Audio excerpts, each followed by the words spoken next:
Alhamdulillahi Rabbil Alamin. Wabihi nasta'inu ala umuri dunya wad din. Wassalatu wassalam ala ashrafil anbiya'i wal mursalin. Sayyidina wa habibina wa syafi'ina wa qurrati a'yunina Muhammadin sallallahu alaihi wa ala alihi wa sahbihi wa sallam.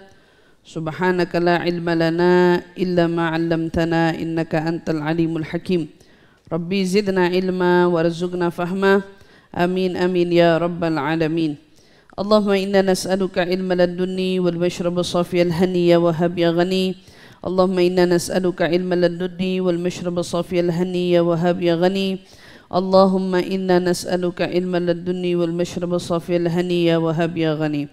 Nawaitu ta'allum wa ta'lim wal naf'a wal intifa' wal mudzakarah wat tadhkir wal ifada wal istifada والحث على التمسك بكتاب الله وسنة رسول الله صلى الله عليه وسلم والدعاء إلى الهدى والدلالة على الخير ابتغاء مرضاته وقربه وثوابه وحسن الخاتمة مع اللطف والعافية وصلاح العاقبة برحمتك يا أرحم الراحمين. آمين آمين يا رب العالمين. Alhamdulillah thumma alhamdulillah.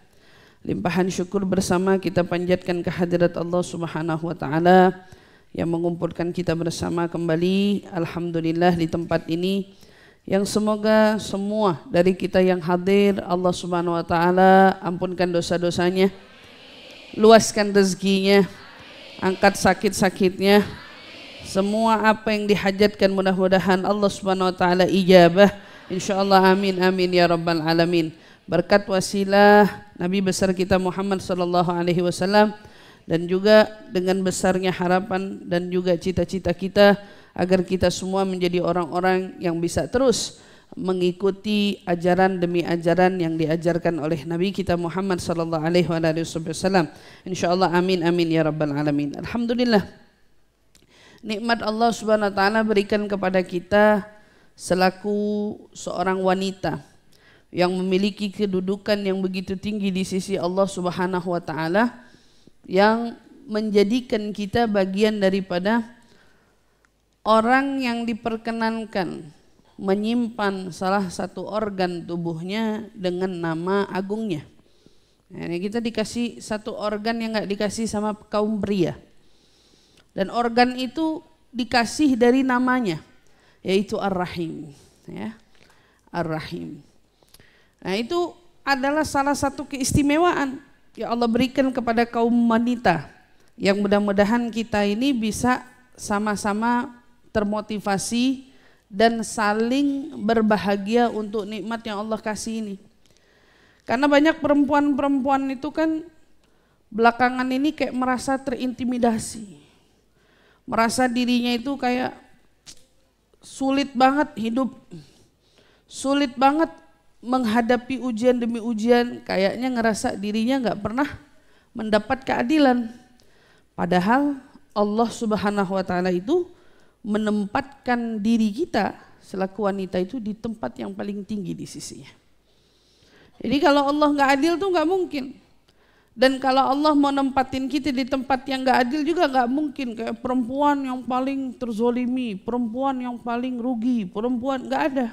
Yang benar itu perempuan derajatnya paling tinggi, perempuan itu yang paling diberkahi, perempuan itu yang paling dihormati, itu benar. Yang benar tuh kayak gitu. Jadi kalau ada orang-orang yang memberikan kita gambaran perempuan itu dengan segala kelemahannya, tidak ada. Perempuan sama Allah diberikan kekuatan dengan segala kemampuannya, dengan segala kebisaannya. Makanya perempuan itu banyak bisanya ketimbang kaum pria. Kaum pria mungkin cuma bisa satu, tapi kalau perempuan rata-rata tuh. Bisanya banyak apa enggak? Banyak, perempuan bisanya banyak. Ibu-ibu bisanya apa di rumah? Ya kan, saya nanya ibu-ibu bisanya apa di rumah gitu. Ya intinya perempuan tuh bisanya banyak. Ya, perempuan tuh bisanya banyak dibandingkan para kaum pria. Jadi di sini kita perlu benar-benar menyimak, ya, apalagi di kajian kita ini kan judulnya kajian spesial muslimah gitu. Emang kita ngebahas tentang wanita khusus.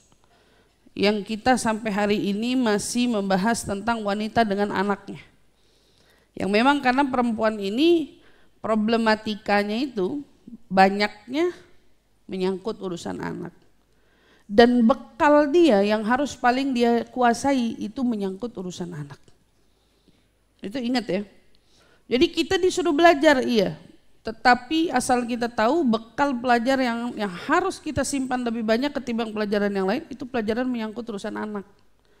Karena yang diamanatkan sama Allah untuk melahirkan itu kan kita. Yang diamanatin sama Rasulullah menjadi sekolah pertama bagi anak itu kita. Berarti kalau kitanya nih nggak pinter-pinter di dalam mengurus anak, mengurus secara arti ngurus ini mengasuh dia ya dengan cara yang benar. Nah, kita seringkali ketinggalan di sini. Dan mulai munculnya persoalan dan permasalahan munculnya di sini. Lucu ya. Ada seorang ulama datang kepada seorang syekh. Ya, ada seorang bukan ulama maaf, orang biasa, dia datang ke gurunya, seorang syekh. Dia bilang, "Syekh, istri saya ini baru saja melahirkan semalam," kata dia bilang. Jadi tolong kasih saya nasihat gitu ya. Apa saja yang perlu saya lakukan selaku orang tua nih, tolong nasihatin saya dan juga istri saya. Apa yang bisa aku lakukan untuk, kata dia bilang, untuk saya ini betul-betul ngejaga anak saya biar dia itu terarah, diasuh dengan asuhan yang benar. Gurunya bilang apa? Gata akharta anta, kamu udah terlambat. Lah baru lahir semalam Syekh, katanya dibilang. Anak saya ini baru lahir semalam. Gata akhart, kamu terlambat. Masih nggak paham dia, lahirnya al-barih ya Syekh, semalam. Pola asuh itu diawali dari pertama kali kau memilih pasangan. Bayangin. Pasangannya siapa dulu yang kamu pilih? Ya kalau suami milih perempuannya gimana? Itu akan menjadi apa? Menjadi kisi-kisi anaknya jadi kayak siapa.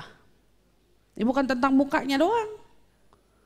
Ya, bukan tentang mukanya doang.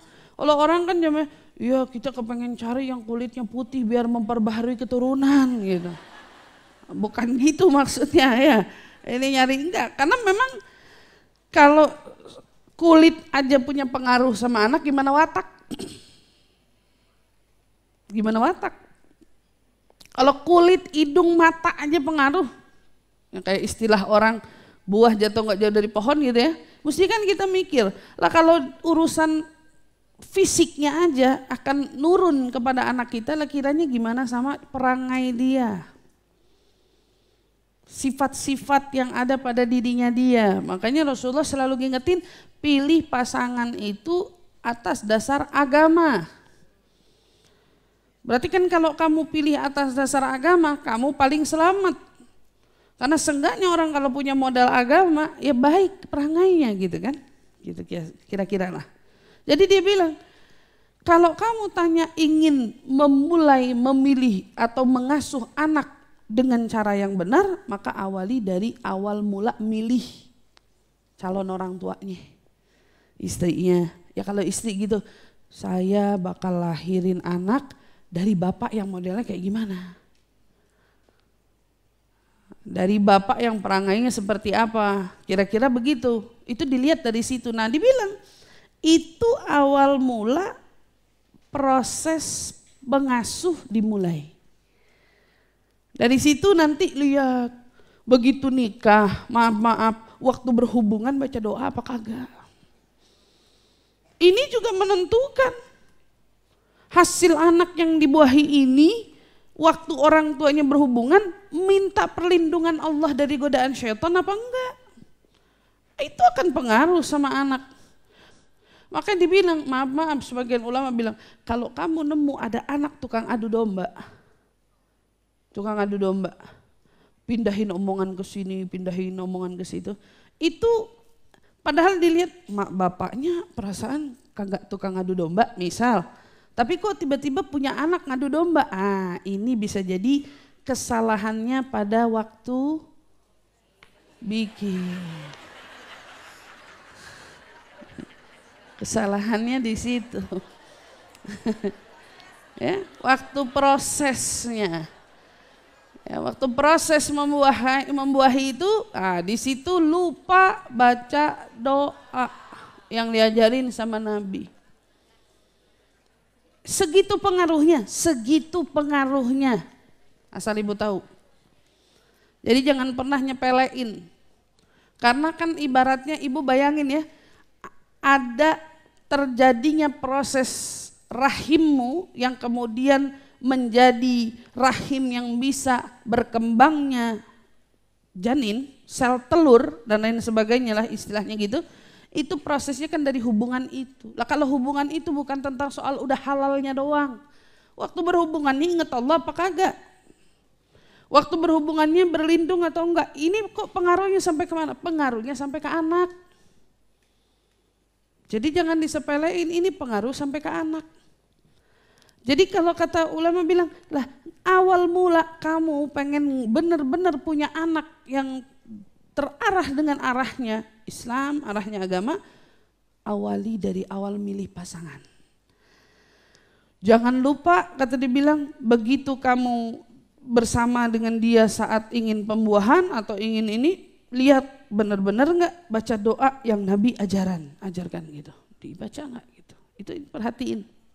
Dari situ baru nanti begitu hamil ngapain aja. Tingkah laku ibu kan akan membentuk anak pada saat lahir nanti. Begitu anaknya lahir, anaknya ternyata sudah membawa ketakutan, kegelisahan, kebahagiaan. Gimana ibunya dulu waktu hamil? Iya. Jadi ibu suka bingung, anak kecil kok kecil-kecil udah sering sumpak. Nah, ketahuan ini emaknya dulu waktu hamil sumpak mulu. Atau kelihatan ada anak baru lahir kok mata duitan. Nah, ya emaknya berarti waktu hamil ini anak ributnya masalah duit terus sama bapaknya. Bagi duit gitu. Tahu ngidam tahu apa itu. Gitu ya. Kurang lebih gitulah istilahnya. Itu kelihatan. Lah kalau seorang ibu waktu masa kehamilan itu ngaji mulu. Nanti lihat anaknya ternyata begitu waktunya dia sudah lahir ya, bagi masa-masa proses pertumbuhan, udah dibilanginnya gampang banget. Diarahinnya gampang banget, terus sama Quran familiar banget gitu. Sama ngaji itu familiar banget, ternyata udah kebiasaan ibunya dari waktu mengandung begitu dan seterusnya. Jadi itu proses bukan tiba-tiba ya Bu ya. Tapi apa yang mau dikata, nasi sudah menjadi bubur.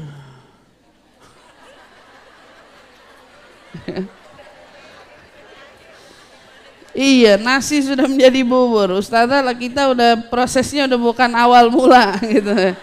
Prosesnya udah kecebur di sini gitu ya. Dalam proses apa? Ya udah punya anak malah. Bukan lagi ikhtiar mau punya anak, sudah di titiknya sudah punya anak. Bahkan cenderung ada orang tua yang berada di titik yang hari ini bermasalah dengan anak gitu. Gitu ya. Bingung, jadi anaknya mau diarahin kayak gimana dan seterusnya. Maka ada hal yang perlu seorang ibu, wanita terutama ketahui dalam pola mengasuh anak. Ya, dalam pola mengasuh anak ini kan kita bahas tanggung jawab seorang ibu kepada anaknya adalah menunjukkan rasa cinta. Dan di bagian rasa cinta yang kita tunjukkan ini ada pada pola asuh yang kita berikan kepada mereka. Jadi Bu, pola asuh ini bukan tentang pelajaran akademi. Pola asuh ini bukan tentang pelajaran yang ibu pelajari melalui Quran, melalui kitab, bukan. Tetapi ingat ya, dasarnya pola asuh itu rasa cinta. Dasarnya pola asuh rasa cinta karena Allah Subhanahu wa taala perintahkan kita selaku orang tua khususnya menyelamatkan anak kita dari siksa api neraka. Jadi jangan pernah kita anggap mengasuh anak itu tanggung jawab. Ini capek Bu.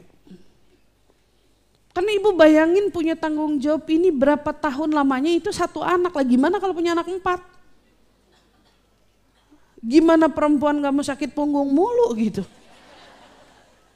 Karena banyak yang menganggap hal-hal yang semacam itu bagian kayak beban dan tanggung jawab. Padahal ini di awal disampaikan dulu, ini bukan tentang beban, tetapi ini tentang cinta. Karena saat kita mengasuh dan menunjukkan rasa cinta kepada mereka, mereka itu akan mudah untuk menjadi siapa. Ini kan tergantung gimana diasuhnya, gimana disayangnya. Jadi kalau ibu hari ini ngelihat ada anak-anak over, tahu over gaya, over perhatian, nyari banget perhatian. Kalau kita bilang caper nih anak, manjat sana manjat sini turun. Ini anak terlalu aktif atau bagaimana? Ibunya tinggal turun, ya Allah udah dong ya ibunya gitu. Sebenarnya itu anak yang terlalu aktif atau gimana? Enggak, belum tentu itu anak tentang anak aktif. Ini bisa jadi anak yang terlalu caper sama orang tuanya sendiri. Kalau udah sama orang tuanya sendiri caper, gimana sama orang? Bayangin Bu, harusnya kan anak itu udah enggak ragu sama kasih sayang orang tua. Harusnya anak itu adalah sosok yang paling berasa akan cinta orang tuanya. Tapi kalau kita temukan ada anak sama orang tuanya itu mencari perhatiannya over, ya berarti ini ada kekurangan perhatian dari orang tua. Ada bahasa cinta dari cara asuh yang tidak anak itu terima. Yang tidak anak itu rasa. Masya Allah ya. Lah kalau kita lihat ibu-ibu waktu melahirkan perjuangannya sudah luar biasa. Apakah usai? Belum.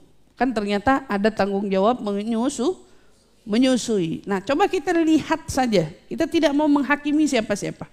Tetapi kita lihat, siapa ibu hari ini yang betah nyusuin anak 2 tahun?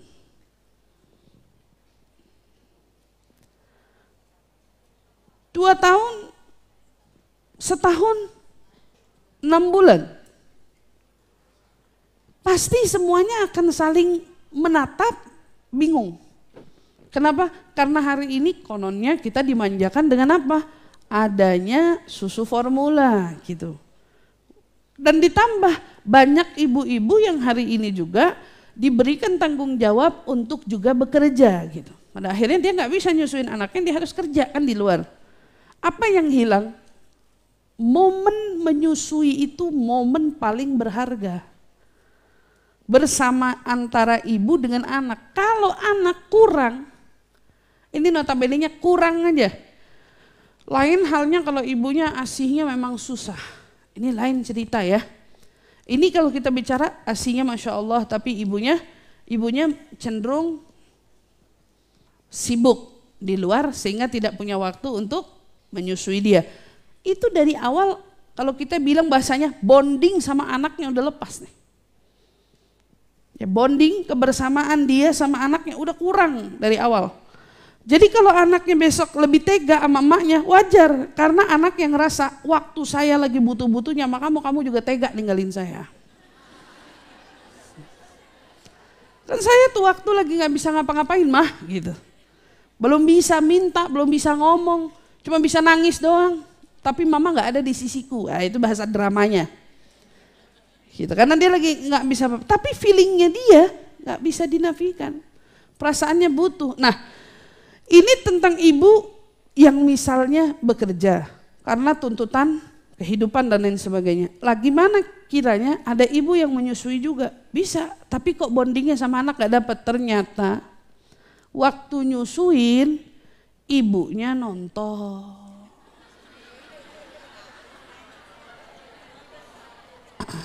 Ibunya nonton. Aturan kan itu waktunya lagi anaknya minta disayang-sayang. Makanya kan bahasanya anak dipok-empok gitu, dielus-elus, disayang-sayang. Lah ini begitu waktu momen kayak gitu, ibunya nyusuin tapi sambil nonton. Hilang Ustazah momennya, hilang. Anak ini nggak ngerasa apa-apa. Dia ngerasain ibunya nyusuin, tapi dia nggak ngerasain cinta kasih sayang ibunya dalam menyusui. Enggak. Lah kan yang diharapin sama dia, liatin saya dong, elus saya dong, peluk saya dong. Ini enggak. Udah bapak. Cepet napa? Apalagi ada ibu-ibu yang nyusuin sambil kesel gitu, misalnya malam-malamnya tidurnya keganggu gitu ya. Jadi nyusuin tapi nyusuin sambil nyureng. Gimana? Dikira anak yang gak sadar Bu. Anaknya sadar banget. Nah, waktu air susu mengalir, ingat ya Bu ya, waktu air susu mengalir itu adalah proses aliran kasih sayang turut mengalir. Tetapi kalau setrumnya tidak ada, maka semua jadi sia-sia. Ini gak ada setrumnya nih, ternyata ngalir aja tapi gak ada setrumnya. Kasih sayangnya hilang. Kasih sayangnya hilang. Feeling dari ibunya gak dapat. Makanya dulu Sayyidil Habib Umar pernah bilang, orang tua dulu dari kaum wanita-wanitanya yang solehah, itu tiap kali nyusuin anaknya sambil punya harapan besar. Karena kan menyusui itu pahala Bu. Menyusui itu pahala loh. Walaupun melelahkan, ya iya orang pahala. Saat ibu menyusui, berarti kan ibu lagi mendapatkan pahala, ibu sedang beribadah. Ibadah, ibu itu lagi nyusuin anak tuh kan ibadah. Ibu lagi ibadah, ibu doa, ya Allah mudah-mudahan anak saya ini jadi orang hebat, orang sukses, orang manfaat, orang berilmu. Lagi nyusuin nih dengan harapan yang besar. Kata Sayyidil Habib Umar bilang, ya apa iya anaknya begitu tumbuh dewasa, tumbuh besar, anaknya jadi orang yang seperti diharapkan ibunya tatkala menyusui. Tapi ibu-ibu hari ini nyusuin anak harapannya tidur. Jadi dia nyusuin anaknya tapi buat anaknya tidur. Bener aja anaknya tidur mulu. Makanya kita temukan generasi hari ini generasi mager. Gerak aja dia males. Karena ibunya dulu waktu nyusuin pengennya tidur deh gitu. Biar gak capek gitu ngurusin dia. Pegal gitu. Ketemulah kita sama jadi ternyata asal muasalnya generasi mager ini ada karena ibunya waktu nyusuin pengen anaknya tidur mulu. Iya biar tidur aja subhanallah ya, harapannya anaknya tidur anaknya. Tapi kalau kata guru saya bilang yang fatal itu adalah bukan hanya matanya yang tidur bangun siang gitu, bukan, tetapi hatinya ternyata ikut tidur. Kalau kita nidurin anak ya Allah tidurin matanya, jangan tidurin hatinya. Doain gitu. Ya Allah tidurin matanya, jangan tidurin hatinya. Karena kalau hati yang tidur bahaya. Hati tidur bahaya. Ya Allah tidurin matanya, jangan tidurin hatinya. Ya Allah sehatin, bukan cuma minta sehatin badannya, enggak, sehatin jasmani dan rohaninya. Kalau ngasih makan, ya Allah ku beri makan jasadnya dan tanggung jawabmu memberi makan rohnya. Kasih roh. Kan enak kalau kayak gitu. Wah itu anaknya nyetrum banget tuh. Bondingnya dapat, kasih sayang dapat. Kenapa? Karena kita menunjukkan cinta kasih yang begitu luar biasa. Yang memang sudah sepatutnya seorang ibu berikan itu kepada anaknya. Oh itu anak gak bakal kekurangan Bu. Itu gak bakalan tuh kalau dari kecilnya sudah mendapatkan kasih sayang yang sebanyak itu, ibaratnya kita gak akan temukan ada anak-anak di era hari ini dengan masa-masa remaja mereka munculnya permasalahan-permasalahan patah hati dengan lawan jenisnya, gak ada. Mau sempat pacaran aja gak berani, enggak. Mereka saking penuhnya kasih sayang orang tua sampai gak butuh ruang dari siapa-siapa, gak butuh dah. Ada orang mau rayu, aku kasih ini, enggak. Ada orang ngajak mau ini, enggak. Kenapa? Ruang hatinya penuh dengan cinta kasih orang tua. Karena memang sebetulnya yang dibutuhin sama kita itu dulu awalnya. Tapi kalau udah ruang kasih orang tuanya kurang nih, udah pasti. Anaknya akan mencari kasih sayang di luar. Gitu. Makanya tuh Sekarang banyak istilahnya anak-anak yang senang deket sama om-om.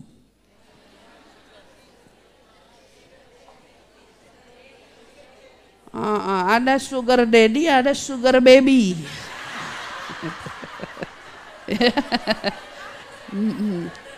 Jadi yang sugar daddy ini kurang kasih sayang dulu waktu kecilnya. Makanya nyari tantangan mulu sugar daddy. Lah adapun si yang perempuannya disebut apa? Sugar baby. Kenapa dia bisa dekat sama om-om? Bapaknya mungkin kurang berperan di rumahnya. Bapaknya kurang jadi bapak di rumahnya. Bapaknya kurang curahin kasih sayang di rumahnya. Hati-hati. Ini bukan tentang lagi tren. Tren itu punya sebab. Jadi kalau hari ini kamu nemuin berbagai macam persoalan dan permasalahan, ya itu kan ada sebabnya. Dan ini salah satu sebabnya, ada hal-hal yang semacam itu kurang. Itu kurang waktu kecilnya. Begitu anak kurang dari ibu, begitu anak kurang dari bapak, lihat gedenya ada tingkah. Sallallahu alaihi wasallam, kan itu yang kita nggak mau terjadi. Kita pengen kita selamatin diri. Maka ibu-ibu harus tahu, ibu-ibu ini tipe ibu yang ngasuh anak dengan cara apa? Jadi istilah bahasa hari ini tuh katanya ada 4 tipe pola asuh. Ibu kira-kira di bagian yang mana? Ada 4 tipe pola asuh, ada pola asuh otoriter. Yang pertama. Kedua, ada pola asuh otoritatif. Ketiga, ada pola asuh permisif. Keempat, ada pola asuh neglectful. Itu apa aja Ustazah? Yuk kita lihat pola asuh otoriter itu yang kayak gimana. Orang tua memiliki kontrol yang sangat tinggi terhadap anak.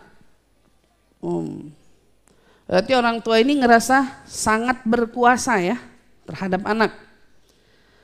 Dia lebih mengutamakan apa? Komunikasi satu arah. Kalau ngomong anaknya nggak boleh nyelak. Kalau ngomong anaknya nggak perlu ngasih penjelasan. Kalau ngomong anaknya nggak perlu ikut nyaut. Dengerin aja orang tua kalau ngomong.